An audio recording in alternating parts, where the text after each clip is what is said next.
Hello students, तो देखिए हम लोग डिस्कस करने जा रहे हैं नीट 23 के सॉल्यूशंस। तो स्पीड सॉल्यूशन हम लोग करने वाले हैं। जो नीट 23 का पेपर हुआ है कंप्लीट केमिस्ट्री, देखते हैं कि कौन कौन से क्वेश्चन आपसे पूछे गए थे और क्या क्या इनके आंसर्स होंगे। देखो पहला क्वेश्चन केमिकल काइनेटिक्स से है। Given below are two statements, one is labelled as assertion A and the other is labelled as reason R. A reaction can have zero active energy. तो देखिए स्टेटमेंट गलत है, क्योंकि अगर किसी रिएक्शन की एक्टिव एनर्जी जीरो हो गई, इसका मतलब जितनी भी कोलिजन्स हो रही हैं सबकी सब क्या हो जाएंगी, प्रोडक्ट फॉर्मेशन में प्रोड्यूस करेगी। तो ऐसा पॉसिबल नहीं। थियोरेटिकली ऐसा हो सकता है बट प्रैक्टिकली ऐसा पॉसिबल नहीं है। The minimum extra amount of energy absorb by reactant molecule so that their energy becomes equal to threshold value is called active energy. बिल्कुल सही बात है। हम जो एनर्जी डायग्राम्स बनाते हैं उनमें साफ साफ दिखता है कि रिएक्टेंट के पास इतनी एनर्जी तो है, अगर वो इतनी एनर्जी और एब्सॉर्ब कर ले तो देखो ये थ्रेशोल्ड को वो क्रॉस कर जाता है, और वो जो एडिशनल एनर्जी चाहिए उसी को हम एक्टिव एनर्जी बोलते हैं। तो पहला स्टेटमेंट हमारा गलत है और दूसरा सही। सो correct answer will be option number 3। ये हमारा कोड F5 है ना सर, इंग्लिश का F5 कोड का हम लोग यहाँ पे डिस्कशन कर रहे हैं। लेकिन आप क्वेश्चंस देख सकते हैं आपके सामने। चलिए देखिए ऑर्गेनिक का क्वेश्चन आ गया है। हाँ, इस क्वेश्चन में गिवन है कंप्लीट द फॉलोइंग रिएक्शन। पहले आपको दिया गया है साइक्लोहेक्सेनोन कीटोन है, एससीएन के साथ रिएक्शन कराया तो SCN is acid, cyanide as a nucleophile attack करेगा तो बनेगा साइनोहाइड्रेट। अब साइनोहाइड्रेट को हमने कॉन्क सल्फ्यूरिक एसिड के साथ हीट किया तो डिहाइड्रेशन होगा, तो यहां डबल बॉन्ड आ जाएगा, इसके बीच में OH चला जाएगा और वाटर मिला, एसिड के प्रेजेंस में साइनाइड की हाइड्रोलिसिस होगी। साइनाइड की कंप्लीट हाइड्रोलिसिस से कार्बोक्सिलिक बनता है। तो अपना आंसर हो गया सर 3। तो मुझे भी याद है, इस बच्चे ने गलत कर दिया जी, 2 टिक करके आ गया, एल्डिहाइड बना दिया। चलिए सर ये भी आप ही का क्वेश्चन है। द गिवन कंपाउंड इज, जो कंपाउंड दिया गया सिंपल सा बेंजीन है, CH double bond CH CHX CH2 CH3, aryl halide, allylic halide, vinyl. Vinyl होता है जब केवल CH2 डबल बॉन्ड CH होगा, बेंजाइलिक तब होगा जब C6H5 CH2 हो नहीं सकता। एराइल मतलब सिंपल C6H5X हो। तो करेक्ट ऑप्शन क्या हुआ, allylic. The option second is correct. I think allylic और बेंजाइलिक 2 पोजीशन होती है ना जी, उसी के ऊपर बेस्ड। जी तो ये आई थिंक इसके अगला जो आता है इसको एलाइलिक पोजीशन बोलते हैं। जी, है ना, यस। कोई थोड़ा थोड़ा याद रखा। ये देखिए intermolecular forces are forces of attraction repulsion between interacting particles that will include. आपको बताना है कि इनमें से कौन कौन इंटरमोलिकुलर फोर्स है। सिर्फ आपका क्वेश्चन इतना सा है। देखो डाइपोल डाइपोल इंटरमोलिकुलर है, डाइपोल इंड्यूस्ड डाइपोल है, हाइड्रोजन बॉन्डिंग भी। Let me tell you, hydrogen bonding dipole dipole का ही एक टाइप होता है। कोवेलेंट बॉन्डिंग ये इंटरमोलिकुलर फोर्सेस में नहीं है, ये आपके लंदन डिस्पर्जन फोर्सेस हैं, ये भी होंगे। ABCE, ABC कहीं दिख रहा है, ये रहा ऑप्शन 2 हमारा करेक्ट आंसर होगा। ये सर का फिर से आ गया है। Which of the following reaction will not give primary amine as a product? अपने को बस केवल वही रिएक्शन आइडेंटिफाई करना है जिसमें अमाइन बन रहा हो, कोई दिक्कत नहीं, बट प्राइमरी अमाइन नहीं बनना चाहिए। तो ये साइनाइड दिया सर, रिडक्शन होगा तो पाई बॉन्ड रिमूव होंगे, हाइड्रोजन का एडिशन, प्राइमरी अमाइन बनेगा। NC दिया गया है, अब इसमें रिडक्शन कराएंगे तो NHCH3 बनेगा जो कि 2 डिग्री अमाइन होगा। तो आंसर अपना होगा सेकंड 2। आसान सा क्वेश्चन, बहुत इजी क्वेश्चन, बहुत ही आसान।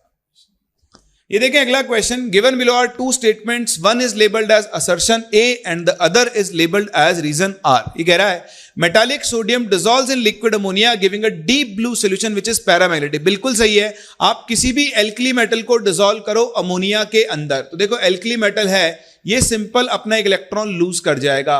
अमोनिया जो आपका पोलर मॉलिक्यूल है, तो ये क्या करेगा, देखो इस पे लोन पेयर है तो इसके पॉजिटिव, देखो ये इसका नेगेटिव एंड है, ये इसका पॉजिटिव एंड है। सोडियम को ये अपने नेगेटिव एंड की तरफ से और इलेक्ट्रॉन्स को अपने पॉजिटिव एंड की तरफ से सराउंड करना शुरू करेगा। तो इसे हम बोलेंगे अमोनिएटेड सोडियम और इसे हम बोलेंगे अमोनिएटेड इलेक्ट्रॉन। तो ये जो इलेक्ट्रॉन्स होते हैं ये बेसिकली जब डाइल्यूट सोल्यूशन है तो ये अनपेड फॉर्म में प्रेजेंट रहते हैं, और इन्हीं की वजह से सोल्यूशन का कलर कैसा होता है, ब्लू होता है। तो पहला जो आपका असर्शन है वो बिल्कुल सही है। Reason the deep blue solution is due to the formation of amide, ये बिल्कुल आपका गलत है। इसका करेक्ट आंसर होगा assertion is true but reason is false. तो करेक्ट आंसर ऑप्शन नंबर 2 होगा। ये देखिए काइनेटिक्स का बहुत ही सिंपल क्वेश्चन। ये आपको रेट लॉ दिया हुआ है जो कि K × A⁴ है एंड B⁴ 1 है। ये कह रहा है कि इसने कंसेंट्रेशन को ट्रिपल कर दिया है, 3 गुना कर दिया है। तो कंसेंट्रेशन को 3 गुना करोगे तो 3 की पावर 2, बताओ रेट कितने टाइम्स हो जाएगी, 9 times. It increases by a factor of 9। बिल्कुल सिंपल सा क्वेश्चन।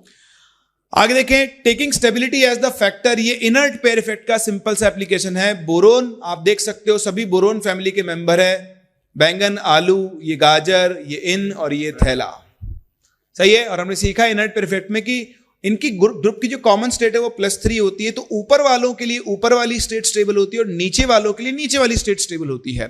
तो डाउन द ग्रुप जाने पर लोअर स्टेट की स्टेबिलिटी बढ़ेगी, यानी थैलियम +1 थैलियम +3 से ज्यादा स्टेबल होगा और करेक्ट आंसर जो होगा वो आपका ऑप्शन नंबर 3। बाकी सब में आप देखोगे इसमें आपको बताना है करेक्ट कौन सा है। तो यहां इंडियम +3 इंडियम +1 ज्यादा स्टेबल है, ये गलत है क्योंकि लोअर एलिमेंट है, तो +1 रिलेटिवली ज्यादा स्टेबल होगा। लेकिन मतलब पार्शियली ये भी सही है, लेकिन ज्यादा अप्रोप्रिएट ये है क्योंकि यहां तक हम बोलते हैं कि +3 ज्यादा स्टेबल रहेगा, बट डाउन द ग्रुप जाने पर +1 स्टेट की स्टेबिलिटी बढ़ती है। यहां इसने गलत लिख दिया है, यहां पर भी ये गलत है ना। TL +1 ज्यादा स्टेबल होगा, +3 नहीं होगा। ये देखें, इससे आसान क्वेश्चन हो ही नहीं सकता है। यहां बताना है इनमें से कौन लुईस एसिड है। तो लुईस एसिड कौन होते हैं? जो इलेक्ट्रॉन पेयर एक्सेप्ट करते हैं। तो आप देख सकते हैं इन सबके पास पहले से ही इलेक्ट्रॉन पेयर्स हैं, तो ये तो सब लुईस बेसेस हैं। यहां देखो इसके वैलेंस शेल में 6 इलेक्ट्रॉन है, इलेक्ट्रॉन डेफिशिएंट स्पीसी है, इलेक्ट्रॉन एक्सेप्ट करेगा और यही आपका आंसर होगा। Number of sigma bonds and pi bonds in anthracene, pyridine pyridine के लिए आप पहले स्ट्रक्चर देख लीजिए। Pyridine is heterocyclic aromatic compound, nitrogen होता है बीच में, तो आपका ये एरोमेटिक हो गया। और काउंटिंग में क्या देखना है, 11 इलेक्ट्रॉन, सिग्मा बॉन्ड पूछा है, सिग्मा बॉन्ड आप काउंट कर लें। यहाँ पे हाइड्रोजन है, इस साइड हाइड्रोजन है, इधर हाइड्रोजन है, तो 6 कार्बन नाइट्रोजन कार्बन कार्बन मिला के और 5 CH वाले, तो 11 हो गए। फिर ये अगर 11 आ गए तो ये ऑप्शन खत्म। अब लोन पेयर नाइट्रोजन पे साफ दिखाई दे रहा है, तो ये ऑप्शन, तो आपका ऑप्शन करेक्ट हो गया सेकंड। ये देखें, यह नाइट्रोजन की मॉलिक्यूलर ऑर्बिटल थ्योरी MOT, बहुत से मैंने आपको सिखाया हुआ है। इसमें ऑर्डर फॉलो होता है 2-1-2-1, ट्रिक भी सिखाई थी मैंने आपको। तो ये होता है π2px, ये होता है π2py, ये होता है सिग्मा 2pz, ये होता है आपका π*2px, ये होता है π*2py और ये होता है सिग्मा *2pz। इससे पहले आपके सिग्मा 2s सिग्मा 1s दोनों भरे हुए होते हैं। तो फिलिंग चालू होगी तो आपको देखना है सबसे नीचे एनर्जी में सिग्मा 1s होगा, फिर सिग्मा *1s, फिर सिग्मा 2s, फिर सिग्मा *2s, फिर π2px π2py। तो यहां देखो ये सिग्मा 2pz को पहले ले आए, गलत है। यहां भी सिग्मा 2pz पहले, गलत है। 2s के बाद आ रहा है π2px π2py, ये सही हो सकता है, लेकिन उसके बाद ये π* को ले आया, गलत है। ये देखो π2px 2-1 सिग्मा 2pz, फिर कौन आएगा π*2px π*2px और फिर sigma *2pz। So correct answer will be option number 4। Direct MOT का सिंपल सा क्वेश्चन। हाँ सर, इस क्वेश्चन में दिया है consider the following reaction and identify the product. जो आपको क्वेश्चन दिया गया है उसमें प्रोडक्ट को आइडेंटिफाई करना है। अल्कोहल दिया है, उसको हमने HBr के साथ रिएक्ट करा है। एसिड बेस्ड रिएक्शन होगा, फास्ट रिएक्शन होगा। फर्स्ट स्टेप में H+ आके प्रोटोनेट करेगा, कार्बोकेटाइन बनाएगा। अब कार्बोकेटाइन बनने के बाद रीअरेंजमेंट कराते हैं। किसी भी रिएक्शन में अगर 3 कार्बोकेटाइन है, रीअरेंजमेंट होगा। अगर 2 डिग्री है तो 3 डिग्री में जाएगा। तो ज्यादा स्टेबल कार्बोकेटाइन जो होगा उससे मेजर प्रोडक्ट बनेगा। तो आंसर आपका आ जाएगा 4th ऑप्शन, बिकॉज 3 डिग्री इसमें ये होगा ना, यहाँ पर एक कार्बोकेटाइन बनेगा, ये 2 डिग्री है, यस, ये हाइड्राइड shift होगा, यस, 3 डिग्री बन yes. जाएगा और फिर इस पे Br जाके जुड़ जाएगा। चलिए बहुत ही बढ़िया। तो सिंपल सा ये आपके पास क्वेश्चन था। नेक्स्ट देखें, ये आपका थर्मोडायनेमिक्स इलेक्ट्रोकेमिस्ट्री, जो आप बोलना चाहो बोल लो। ΔG = -NF सेल है और बोल रहा है कि ΔG डिपेंड्स ऑन N। बिल्कुल सही बात है, क्योंकि ΔG एक एक्सटेंसिव प्रॉपर्टी, गिब्स एनर्जी एक एक्सटेंसिव प्रॉपर्टी है, मोल्स पर डिपेंड करेगी ही करेगी। और देखो E cell is an intensive property, सही है, and ΔG an extensive property, ये भी सही है। और यही चीज इसको एक्सप्लेन भी कर रही है। ΔG N पर डिपेंड इसीलिए करेगा क्योंकि वो एक्सटेंसिव प्रॉपर्टी है। लेकिन आप ध्यान से सुनना, यहां टिक करते टाइम गलती कर सकते हो। जनरली 1 होता था, assertion true, reason true and correct explanation. यहां पर ऑप्शन नंबर 4 दिया हुआ है। So correct answer will be option number 4। Homoleptic complex बहुत अच्छे से आपको हमने कोऑर्डिनेशन कंपाउंड में सिखाया। होमोलिप्टिक जिसपे सारे लिगेंड्स एक ही टाइप के होते हैं हम होमोलिप्टिक बोलते हैं, जहां अलग अलग टाइप के होते हैं हम हेट्रोलिप्टिक बोलते हैं। तो यहां पर आपको, वैसे इसने नाम गलत लिख दिया है, ये नाम सही नहीं है, ट्रिस ऑक्सिलेटो आना चाहिए था। और लिख दिया जो लिख दिया, ये गलती करे तो नहीं काउंट होती, हम करे तो काउंट होती है, उसमें क्या कर सकते हैं, सही बात है ना। लेकिन यहाँ तीनों के तीनों ऑक्सिलेट है, एक ही टाइप की ग्रुप है, इसलिए ये होमोलिप्टिक है। आप देखो यहाँ अमाइन एक्वा दो अलग तरह के लिगेंड, अमाइन कार्बोनेटो अलग अलग, अमाइन क्लोरिडो अलग अलग, ये सारे हेट्रोलिप्टिक कॉम्प्लेक्सेस हैं। Correct answer will be option number 4। ये देखें फिर से ये स्कूबा डाइवर का क्वेश्चन है एनसीईआरटी में, लिक्विड सॉल्यूशन के अंदर जो ना इंपॉर्टेंट बॉक्स होता है उसके अंदर दिया हुआ है, helium is used to dilute oxygen diving apparatus. बिल्कुल सही है, क्योंकि जो स्कूबा डाइवर पानी के अंदर जाता है तो उसके ऊपर प्रेशर बढ़ता है। आई थिंक सर ये F5 नहीं, कोई और कोड है, F5 का अलग था सीक्वेंस। ठीक है, जो भी कोड है कोई फर्क नहीं पड़ता है, क्वेश्चन आपके सामने, आप आंसर मिला सकते हैं, आपके पास भी पेपर होगा। सो द पॉइंट इज, जब वो नीचे जाता है तो पानी का प्रेशर बढ़ता है, N2 उसके ब्लड में डिसॉल्व होती है। जब वो वापस ऊपर उठता है तो वो N2 बबल्स की फॉर्म में बाहर निकलती है, जॉइंट्स पे इकट्ठा होती है, इससे बहुत तेज दर्द होता है। तो N2 के प्रेशर को कम करने के लिए हम हीलियम ऐड करते हैं उसके अंदर। तो ये सही है, हीलियम उसको डाइल्यूट करती है, बट हीलियम का O2 में कोई सॉल्युबिलिटी का कोई रूल नहीं है, इनर्ट गैस है, वो सिर्फ टोटल मोल्स बढ़ाती है, पार्शियल प्रेशर कम करती है, तो N2 की सॉल्युबिलिटी कम हो जाती है। तो पहला सही है, दूसरा गलत है, पहला सही है, दूसरा गलत है। Correct answer will be option number 2।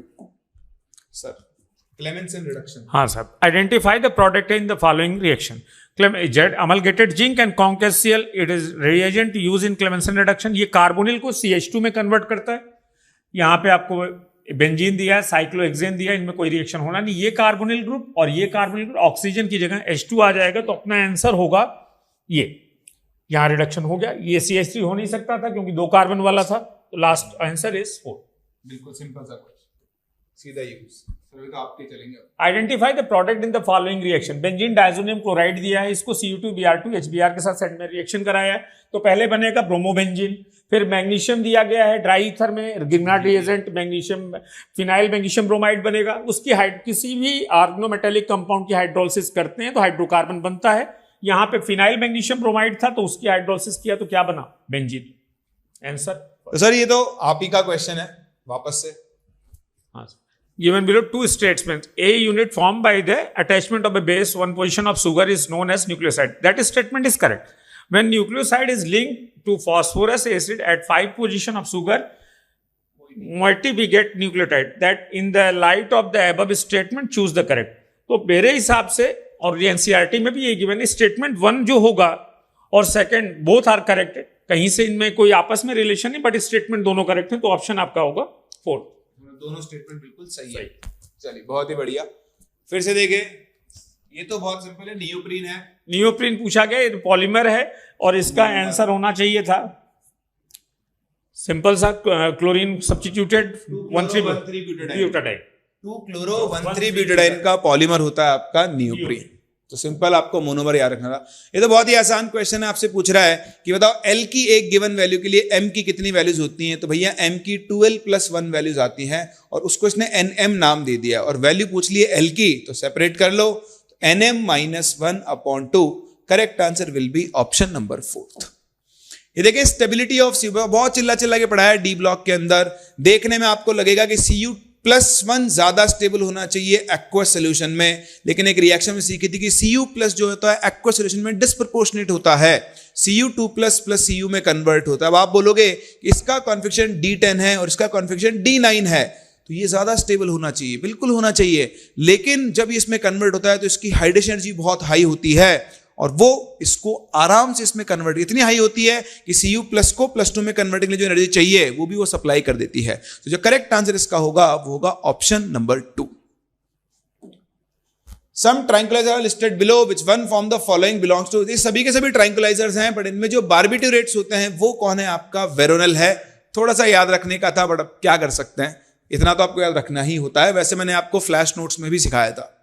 The element expected to form largest ion to achieve the nearest noble gas, बहुत आसान क्वेश्चन। देखो F-, Na+, N3- O2-, ये सभी के सभी आइसो इलेक्ट्रॉनिक है, और आपने सीखा हुआ है आइसो इलेक्ट्रॉनिक आयंस के अंदर जैसे जैसे नेगेटिव चार्ज बढ़ता है वैसे वैसे साइज भी क्या होता है, बढ़ता है। So correct answer will be option number 2। ये देखें, which of the following statements are not correct? Hydrogen is used to reduce heavy metal oxides to metal. ये बिल्कुल सही है, हाइड्रोजन एक रिड्यूसिंग एजेंट की तरह काम होता है। रिएक्टिविटी सीरीज में हाइड्रोजन अपने से ऊपर वाले ऑक्साइड्स को रिड्यूस नहीं कर सकता, अपने से नीचे वाले कॉपर, सिल्वर, गोल्ड, इनके ऑक्साइड्स को क्या कर सकता है, आराम से रिड्यूस कर सकता है। Heavy water is used to study reaction mechanism, बिल्कुल सही बात है, ऑर्गेनिक में बहुत काम में आता है। सर कौन सी रिएक्शन होती है? Deuterium exchange reaction. चलिए, hydrogen is used to make saturated fats from oils, बिल्कुल सही बात है। वेजिटेबल ऑयल से जो डालडा बनता है वो हाइड्रोजन से ही बनता है। हमें इनकरेक्ट बताना है। HH bond decision enthalpy is lowest, ये बिल्कुल गलत है। जितने भी सिंगल बॉन्ड है पूरी पीरियोडिक टेबल में, सबसे स्ट्रॉन्ग बॉन्ड कौन बनाता है? हाइड्रोजन। एच सिंगल बॉन्ड सबसे स्ट्रॉन्ग होता है। Hydrogen reduces oxides of metal that are more active than iron, ये भी गलत हो गया, मैंने अभी भी बोला। हाइड्रोजन अपने से नीचे वालों को रिड्यूस कर सकता है, ऊपर वालों को नहीं कर सकता है। तो जो आंसर इसका होगा वो होगा option number 2, D and E only. ये देखें फिर से एक और क्वेश्चन है। Compound is formed by two elements A and B, element B forms cubic close packing, यानी एफसीसी बना रहा है, तो बी का नंबर कितना होगा? 4। फिर ये कह रहा है आगे कि दूसरा एटम ए है that occupies 1/3 of tetrahedral voids. तो देखो अगर पैकिंग में 4 एटम हैं तो टेट्राहेड्रल वॉइड्स कितनी होंगी? 8, और उनमें से भी सिर्फ 1/3 ऑक्यूपाई कर रहा है। तो देखो 4 2 8, ये बनेगा A2/3B। इसको पूरे को 3 से मल्टीप्लाई कर दो तो ये बन गया A2B3। ये हो गया x, ये हो गया y, और x प्लस y की वैल्यू कितनी आ गई है? 5। So correct answer will be option number 4। Sir all ये आपका केमिस्ट्री इन एवरीडे लाइफ का क्वेश्चन कैसे है? बायोमॉलिक्यूल में भी यूज हुआ है। Which one of the following statement is correct? All enzymes that utilise ATP in phosphate transfer require calcium as the cofactor. गलत है, कैल्शियम की जगह क्या होता है? मैग्नीशियम होता है। तो फिर ऑप्शन आपका हो जाएगा मैग्नीशियम। ये भी देखो बोन्स भी चेंज होती है, छोटा बच्चा बड़ा होता है, हाँ, उसकी बोन बड़ी होती है ना? मैग्नीशियम इंपॉर्टेंट यही है आपका थर्ड ऑप्शन। न्यूरोमस्कुलर फंक्शन और न्यूरोट्रांसमिशन के अंदर कौन रोल प्ले करता है? मैग्नीशियम। वैसे तो आप डॉक्टर लोग हो तो आप लोगों को तो पहले से ही पता होगा, हमें बताने की जरूरत नहीं है ये चीज, बट स्टिल। चलिए ये देखो, ये भी बहुत ही सिंपल सा क्वेश्चन। ये कह रहा है इनमें से, अब इसमें ना कुछ लोगों ने गलती की, इस बालक ने भी गलती की जिसका ये पेपर है, नॉट हैविंग 8 इलेक्ट्रॉन्स। तो देखो नाइट्रोजन के वैलेंस में 5 होते हैं, 3 शेयर के, तो 6 और 2 8 इसके पास हो गए। यहां 6 ही होंगे, इलेक्ट्रॉन डेफिशिएंट है AlCl3। BCl2 में सिर्फ 4 होंगे, CCl4 में 8 होंगे, और इसमें 10 होंगे। तो भाई इसमें 10 है ना, 8 नहीं है। वो पूछ रहा है 8 किसमें नहीं है, ये तो पूछ रहा है नॉट हैविंग 8 इलेक्ट्रॉन्स, तो यहां 10 हैं। करेक्ट आंसर जो है इसका 1 2 और 3, यानी ऑप्शन नंबर क्या होगा? 4th। सही ना? अब किसी ने सोचा होगा अरे सर 10 है तो 8 तो होंगे ही ना। हाँ तो फिर सही बात है। बताइए सर, इस बच्चे ने मेरे हिसाब से यही सोच किया कि हाँ 10 है ना तो 8 तो आ ही गया उसके अंदर। चलिए 78 weight of 2 moles of the organic compound which is obtained by heating. ये हम दोनों का मिलाकर क्वेश्चन आ गया है। तो पहले सर बता देंगे कि प्रोडक्ट क्या बनेगा, उसके बाद मैं बता दूंगा। ऑकवर्ड रिएक्शन है, सोडा लाइम के साथ साल्ट ऑफ एसिड को हीट करते हैं, डिकार्बोक्सिलेशन होगा, प्रोडक्ट बनेगा मीथेन, क्योंकि कैल्शियम सोडियम एथेनोएट दिया है। तो एक कार्बन निकल जाएगा CO2 में, एक कार्बन बचेगा, उससे जो हाइड्रोकार्बन बनेगा मीथेन बनेगा। तो बेसिकली जो H3CO नहीं हो गया सर, ये तो सोडियम इथेनोएट है ना, और इसका आप सोडा लाइम से रिएक्शन करो तो मीथेन बनेगी। अब आप जानते हो मीथेन का मोलर मास कितना है? 16, और ये कितना मोल रहा है? उसके 2 मोल, तो 2 मोल का मास हो गया 32। Correct answer will be option number 1। चलिए select the correct statement from the following. Atoms of all elements are composed of 2 fundamental particles. गलत है। क्यों? क्योंकि 3 होते हैं, इलेक्ट्रॉन प्रोटॉन न्यूट्रॉन तो होते हैं। मास ऑफ इलेक्ट्रॉन बिल्कुल सही दिया हुआ है। तो देखो A गलत है और B सही है, हमें बताना है चूज करेक्ट आंसर। तो जहां जहां पर A नहीं है उनको उड़ा दो, यहां A है उनको उड़ा दो, तो ये गया, ये गया। B सही है तो देखो आंसर तो आ गया, हमको पता है ना B तो सही है, तो आंसर तो आ ही चुका है ऑप्शन एलिमिनेशन से। बाकी चेक कर लो। C, all isotopes have same chemical properties, बिल्कुल सही है। Protons electrons are collectively known as nucleons. गलत है। प्रोटॉन्स और न्यूट्रॉन्स को हम लोग न्यूक्लियंस बोलते हैं, इलेक्ट्रॉन्स को बोलेंगे जो न्यूक्लियस के अंदर रहते हैं। तो डी गलत हो गया। डाल्टन्स रवि थ्योरी ये बिल्कुल सही है। तो बी, सी और ई यही आपका करेक्ट आंसर होगा।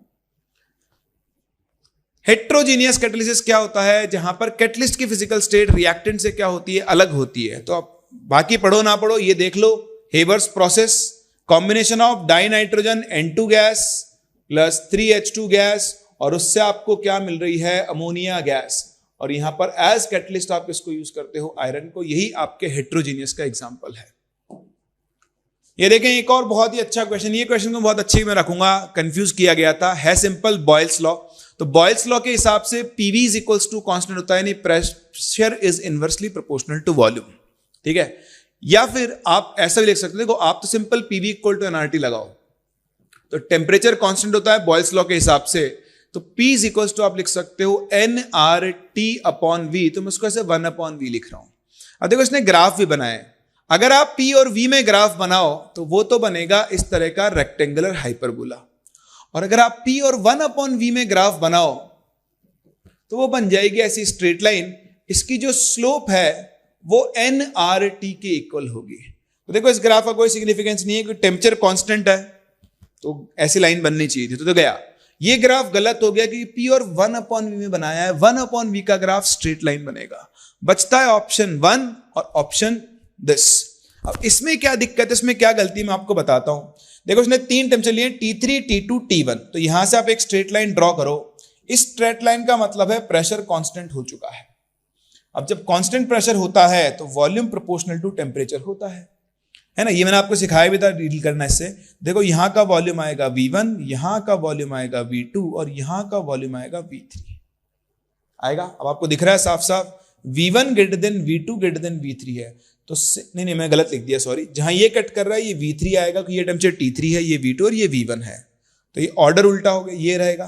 तो टेम्परेचर का ऑर्डर भी यही आना चाहिए, T3 greater than T2 greater than T1, लेकिन इसने sorry T3 less than T2 less than T1, इसने उसको उल्टा लिखा हुआ है, इसलिए ये ऑप्शन भी गलत हो गया।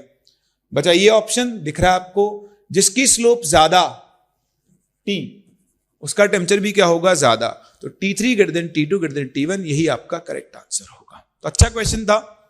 और ये देखें एक और क्वेश्चन, कार्बन फैमिली से आया हुआ क्वेश्चन है। कोक एक रिड्यूसिंग एजेंट होता है, देखो ये ऑप्शन दिया हुआ है। डायमंड आप अच्छे से जानते हैं, कार्बन 4 कार्बन से कनेक्टेड होता है टेट्राहेड्रली, sp3 हाइब्रिडाइज्ड होता है। फुलरेन की केज लाइक स्ट्रक्चर होती है, और यह ग्रेफाइट जो कि ड्राई लुब्रिकेंट की तरह काम आता है ना। तो A का हो गया 3, B का हो गया फर्स्ट, C का हो गया फोर्थ और D का हो गया सेकंड। ये सेकंड नंबर आपका करेक्ट आंसर है। ये देखो एक और बहुत ही आसान क्वेश्चन कह रहा है कि CaCO3 रिएक्शन भी दे दी, हीट कर रहा है, 20 ग्राम ऑफ 20% प्योर, तो 20 ग्राम का 20% निकाल लो भैया, 4 ग्राम आ जाएगा। इस रिएक्शन कैसे भी कर लो, आपकी इच्छा है। तो इसके 100 ग्राम, उसका मोलर मास 100 ग्राम है, तो 100 ग्राम से CO2 मिल रहा है 44 ग्राम। तो बताओ 1 ग्राम से कितना मिलेगा, 44/100। तो आपके पास कितना CaCO3 प्योर, 4 ग्राम, तो 44 × 4/100, आंसर कितना आ जाएगा 1.76 ग्राम। सही है। ये देखें 84 सर, ये लसानियस टेस्ट, हाँ ये केमिस्ट्री वो पीओसी में आता है 11th वाले पार्ट में। इसका यूज हम करते हैं नाइट्रोजन और सल्फर दोनों के एस्टिमेशन में। अब यहां से क्वेश्चन में ये नाइट्रोजन एंड सल्फर दोनों दिया हुआ है, which gives blood red colour PPT due to the formation of iron की ऑक्सीडेशन स्टेट भी मेंशन है +3। कार्बन और नाइट्रोजन जब रिएक्ट करते हैं तो साइनाइड बनता है, सल्फर अगर उसमें प्रेजेंट है तो थायोसाइनाइड बनाता है। तो ये आपका करेक्ट आंसर होगा 3rd। और ये हम लोगों ने इनऑर्गेनिक के अंदर भी बहुत पढ़ते हैं, FeSCN होल थ्राइस का जो कॉम्प्लेक्स होता है वो आपका ब्लड रेड कलरेशन देता है। अब यहाँ पे क्या है, Fe+3 में है, तो उसने +3 को अलग तरीके से दिखा दिया है, FeSCN होल ट्वाइस प्लस, है दोनों सेम ही, ठीक है ना, ऐसा कोई फर्क नहीं है दोनों के अंदर। ये देखो इलेक्ट्रोकेमिस्ट्री का सिंपल सा क्वेश्चन, आपको कंडक्टिविटी ऑफ सेंटीमोलर, वैसे ये सेंटीमोलर का कोई यूज नहीं था इस क्वेश्चन के अंदर, बट सेंटीमोलर का मतलब है 1/100, उसकी कंडक्टिविटी कापा आपको दे दी है जो कितनी है 0.021 है।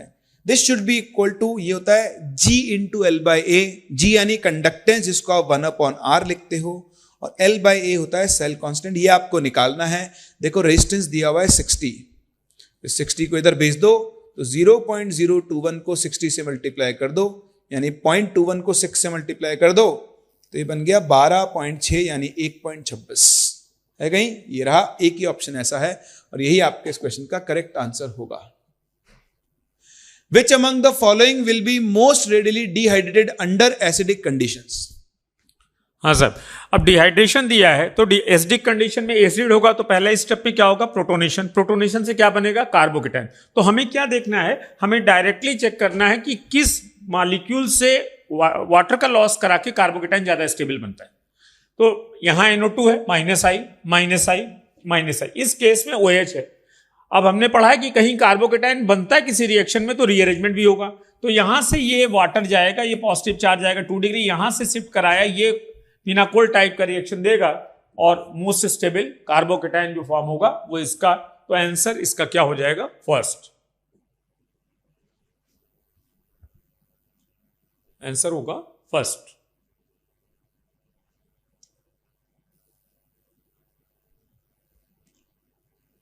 इसमें कोई डाउट नहीं होना चाहिए, बहुत ही सिंपल प्रोसेस है, आसानी से बन जाएगा।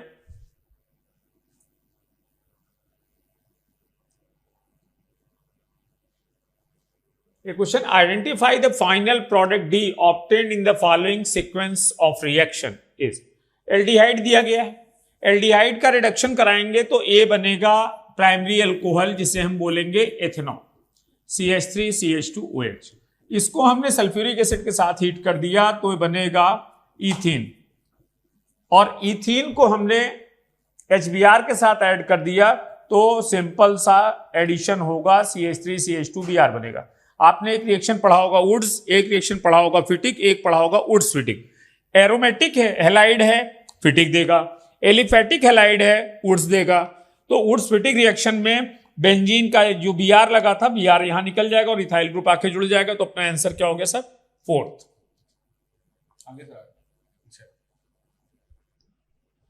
अच्छा ये वाला क्वेश्चन रह गया था भाई। देखें आपने सल्फर के ऑक्सीसिड्स की स्ट्रक्चर्स पढ़ी हुई हैं, मैंने आपको यहाँ दिक्कत ये कि नाम आपको लिखने थे, तो पर ऑक्सो डाई सल्फ्यूरिक एसिड जो होता है वो H2S2O8 होता है। हमने आपको ट्रिक भी सिखाई हुई है कि अगर कैलकुलेटेड ऑक्सीडेशन स्टेट इसकी औकात से बाहर चला जाए, औकात कितनी थी सल्फर की, +6, वैलेंस शेल में 6 इलेक्ट्रॉन है, मैक्सिमम 6 दे सकता है, तो ये पक्का है कि उसमें परऑक्सी लिंकेज होगा। तो कहां पर है परऑक्सी लिंकेज, ये रहा, देखो एक ही जगह पर है, लेकिन साथ में बाकी भी बोला उसने, तो आपको पूरी स्ट्रक्चर बनानी पड़ेगी, तो कोई बड़ी बात नहीं, हमने बहुत अच्छे से पढ़ा हुआ है। S double bond O double bond O OH, फिर OOS double bond O double bond O OH। इसका एक और तरीका था, मैंने आपको सिखाया था कि यार देखो आपको एक कंपाउंड बनाना है H2S2O8, इसकी शुरुआत करो H2SO4 से, तो ये H2SO4 की स्ट्रक्चर होती है। अब इससे ये बनाने के लिए क्या करना पड़ेगा, इसको into 2 करो, तो जैसे into 2 करोगे H2S2O8 बनेगा, और आपको देखो H2S2O8 ही बनाना है, तो बस इसमें से H4 बनेगा ये, तो इसमें से 2 H गायब कर दो। तो सेम ऐसे ही आप 2 H2SO4 मॉलिक्यूल्स लो और इसमें से ये 2 H गायब कर दो, आप अपने आप यहां पहुंच जाओ। देख रहा ना, ऐसे भी खेल सकते हो, कोई दिक्कत नहीं, सब जगह हो जाएगा ये। तो देखो इसमें O होगा, 4 S डबल बॉन्ड O होंगे और 2 SOH होंगे, तो A का आंसर हो गया 3। ऑप्शन एलिमिनेट करो तो 2 गया, 4 गया। अब देखो अलग कौन है, तो आप C चेक कर सकते हो। C कौन है, पायरोसल्फ्यूरिक एसिड है। कौन है, पायरो। पायरो कब आता है, जब आप किसी भी एक एसिड को into 2 करके उसमें से H2O गायब कर देते हो, तो यहां बनेगा H2S2O7। तो जो यहां शब्दों में लिखा वही स्ट्रक्चर में कर दो, 2 H2SO4 मॉलिक्यूल्स लो और उसमें से वाटर निकाल दो, तो देखो SOS लिंकेज होगा, 4 S डबल बॉन्ड O होंगे और 2 OH होंगे, तो इसका आंसर होगा ये। तो C का फर्स्ट करेक्ट आंसर हो गया है आपका ऑप्शन नंबर 1, कुछ सोचने की जरूरत ही नहीं है। ये हो गया सर अपना। ये देखिए which compound is complex compound is most stable. आप इन सबको देखो तो यहां पे सब में कोबाल्ट +3 में है, सबसे पहले तो ये देख लो, तो यहां पर सब कुछ डिपेंड कर रहा है लिगेंड पर। अब देखो ये monodentate ligand, strong field, weak field, strong field, strong field, weak field, weak field. तो यहां स्ट्रॉन्ग फील्ड है, यहां स्ट्रॉन्ग फील्ड 4 है और बाकी 2 वीक फील्ड है, यहां 3 है। लेकिन यहां देखो ये स्ट्रॉन्ग फील्ड तो है ही है, पर स्ट्रॉन्ग फील्ड को साइड में करो, साथ ही साथ यहां पर क्या है, कीलेटिंग लिगेंड है। तो कीलेटिंग कॉम्प्लेक्स जो होता है वो एक नॉर्मल कॉम्प्लेक्स से क्या होता है, ज्यादा स्टेबल होता है। इसलिए इसका करेक्ट आंसर क्या होगा, option number 2। Which among the following, तक सॉल्व करने की जरूरत भी नहीं है, गांव का बच्चा अच्छा जानता है, किसी भी रिएक्शन के लिए डेल्टा H इक्वल टू क्या होता है, delta U plus delta NGRT होता है। इसको कौन गलत करके आएगा, इतने बड़े वाला तो कोई नहीं है। हाँ साहब, इसमें दिया गया है जो कंपाउंड है, कंसीडर द फॉलोइंग रिएक्शन, और हमें A और B बताना है। अब देखिए साहब, ये फिनाइल सब्स्टिट्यूटेड ईथर कह सकते हैं इसको। ऑक्सीजन बीच में आ रहा है, ऑक्सीजन जिस बेंजीन रिंग से जुड़ा है उसके साथ पाई लोन पेयर कॉन्जुगेशन होगा, तो ये क्या करेगा साहब, रिजोनेंस करेगा। रिजोनेंस से यहां पे क्या आएगा, पार्शियल डबल बॉन्ड कैरेक्टर। और अपने को पता है कि double bond are shorter and stronger, तो किसी भी कंडीशन में ये ऑक्सीजन हमेशा बेंजीन से ही अटैच रहेगा। मतलब हमारा जब प्रोडक्ट बनेगा तो एक प्रोडक्ट फिक्स है कि फिनॉल। अब आप ऑप्शन में देखें तो फिनॉल 4th में आ रहा है और फिनॉल 2nd में आ रहा है, ये तो पक्का हो गया। अब दूसरा H+ तो यूज हो गया, बचा क्या I-। जब ये O- निकलेगा तो कार्बन पे क्या आएगा, पॉजिटिव चार्ज, तो कार्बन पे क्या जुड़ेगा, I-। तो आंसर क्या हो जाएगा सर, 2nd। चलिए ये देखें, the nutrient deficient water bodies led to eutrophication. तो जिनमें न्यूट्रिएंट डेफिशिएंट होता है उनमें यूट्रोफिकेशन होता है। यूट्रोफिकेशन में क्या होता है, बेसिकली जो प्लांट्स होते हैं, है ना, जैसे बैक्टीरिया वगैरह, उनको जीने के लिए, देखो प्लांट्स को भी जीने के लिए ऑक्सीजन तो चाहिए।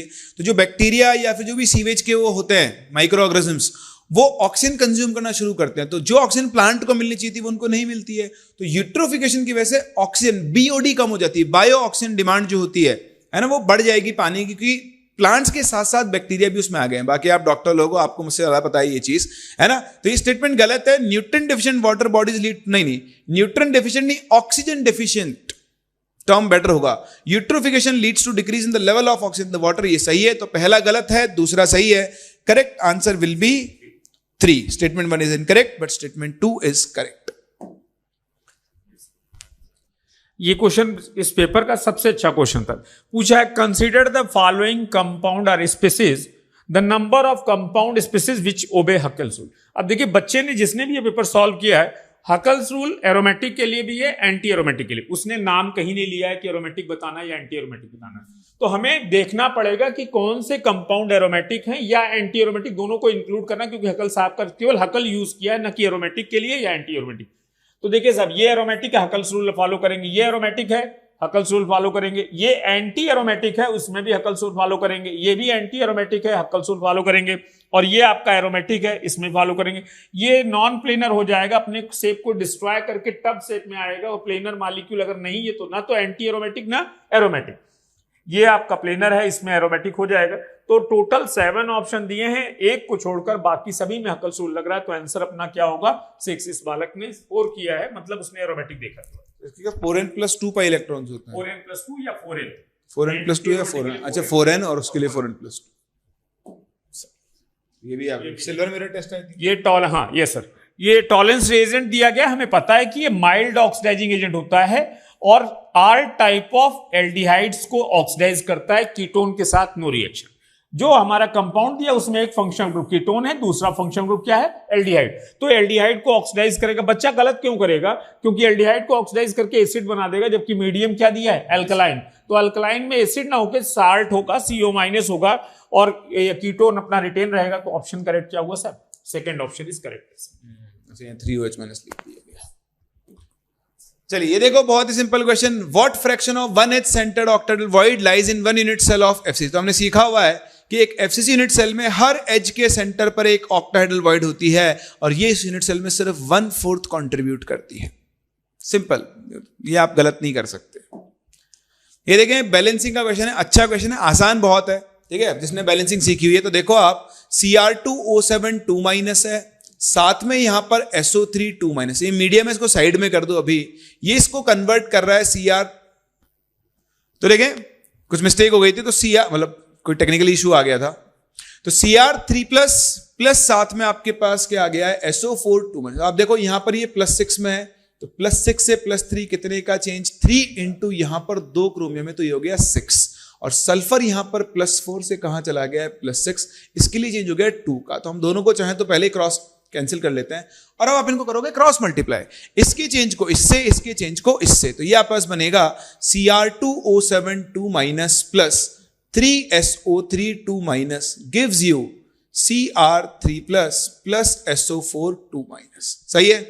अब आप देखो बैलेंस करोगे एसिडिक मीडियम में, तो सिंपल रूल फॉलो किया करो, AOHC। AOHC stands for acidic medium में पहले आप ऑक्सीजन बैलेंस करोगे बाय एडिंग वाटर, फिर हाइड्रोजन बाय H+ और लास्ट में चार्ज। गिनो, क्रोमियम कितने, 2, क्रोमियम हो गए 2, सल्फर कितने, 3, सल्फर हो गए 3। अब बैलेंस करो ऑक्सीजन, तो 9 + 7 16, यहां देखो 4 3 12, 12 हुए, 4 ऑक्सीजन कम पड़ रहे हैं, 4 H2O ऐड कर दो, 8 हाइड्रोजन के लिए यहां पर 8 H+ ऐड कर दो। दोनों साइड का चार्ज बैलेंस होना चाहिए। देखो हो रहा है -2 -6 -8 +8 0। यहां पर आप आगे देखो +6 -6 न्यूट्रल 0।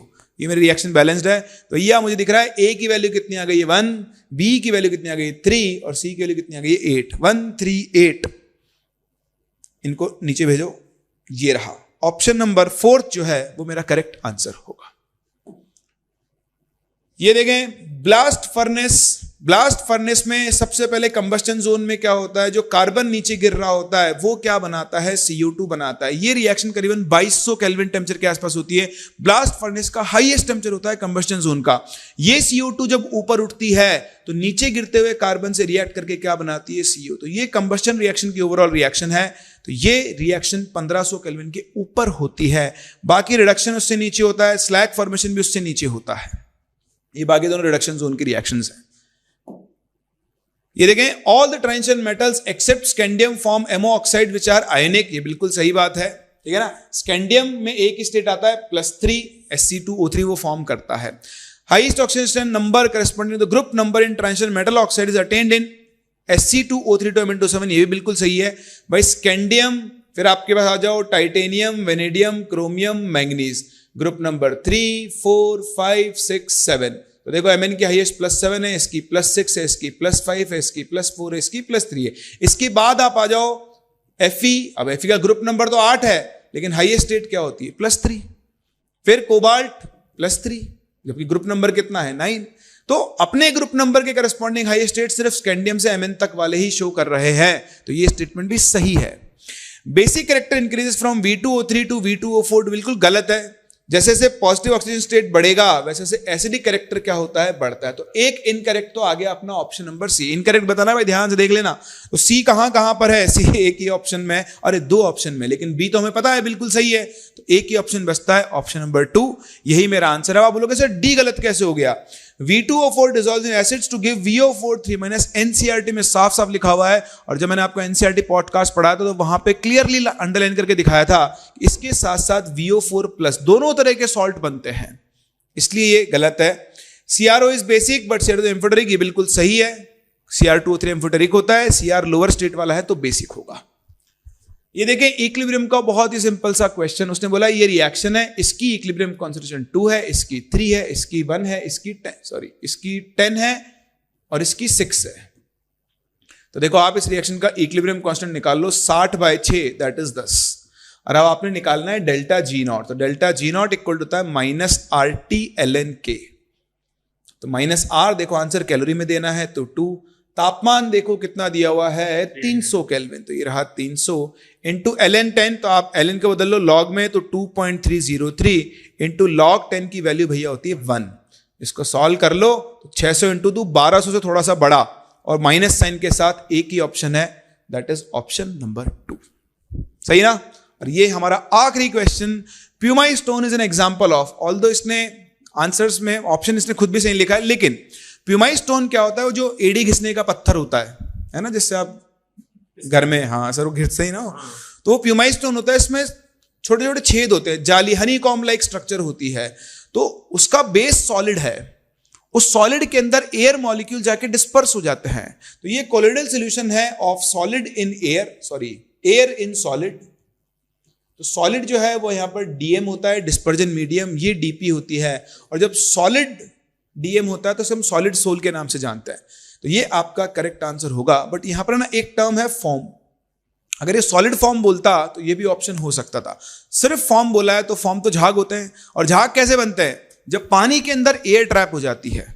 सॉलिड फॉर्म बोलता तो ज्यादा अप्रोप्रिएट आंसर होता है। एक्चुअली NCERT में उसको सॉलिड फॉर्म ही बोला गया है, बट अभी के लिए तो हम इसे ऑप्शन नंबर 2 ही बोलेंगे, क्योंकि इसका मीडियम जो है वो सॉलिड है। और इसी के साथ साथ खत्म होते हैं अपने नीट UG 23 के केमिस्ट्री के क्वेश्चंस। स्पीड सॉल्यूशंस थे जो आपको जानना था, नो टाइम वेस्ट, आपको अपने आंसर्स मिल चुके हैं। इसी तरह से हम आपके लिए फिजिक्स और बायोलॉजी के भी सॉल्यूशंस लेकर आएंगे।